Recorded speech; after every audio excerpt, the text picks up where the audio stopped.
কড়াইয়ে তেল দিয়ে পেঁয়াজটা একটু লাল করে নিয়ে আর একদম সামান্য মশলা দিয়ে কম মশলায় মাংস রান্না করবে। তো হ্যালো ভিউয়ার্স, আসসালামু আলাইকুম। আমি নীলা আপনাদের সবাইকে ওয়েলকাম করছি নতুন আরেকটা রান্নার ভিডিওতে।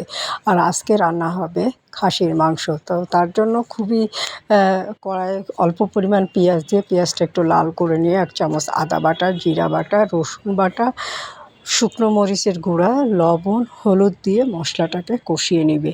খুব অল্প মশলা দিয়ে রান্না করবে, কিন্তু তারপরেও খেতে খুবই সুস্বাদুকর হবে। আর এই রান্নাটা করবে আমার মা।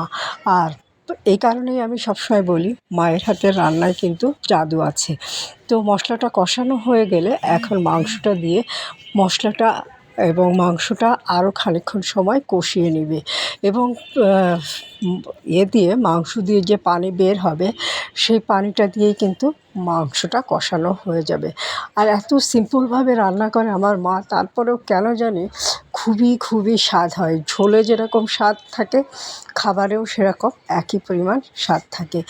আর আমি যতই ভালো করে রান্না করি না কেন, মায়ের মতো হয় না। কেন হয় না সেটা জানি না। চেষ্টা করি মায়ের মতো রান্না করতে, তারপরেও কিন্তু মায়ের হাতে এক ধরনের জাদু মিশানো থাকে, যার কারণে খাবারগুলো মনে হয় বেশি মজা হয়।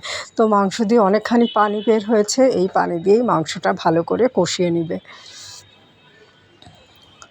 এখন দিয়ে দিবে আলু। আলুটা ভাজা করেও নিবে না, জাস্ট যেভাবে কেটে ধুয়ে ওভাবেই আলুটা দিয়ে দিল। দিয়ে ভালো করে কষিয়ে নিয়ে ঝোলের পানি দিয়ে দিবে। আর আজকের রান্নাটা একটু পাতলা ঝোলের হবে।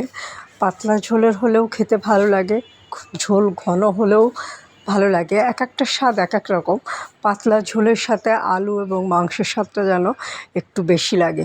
তো দেখেন, কষাতে কি সুন্দর একটা কালার চলে এসেছে।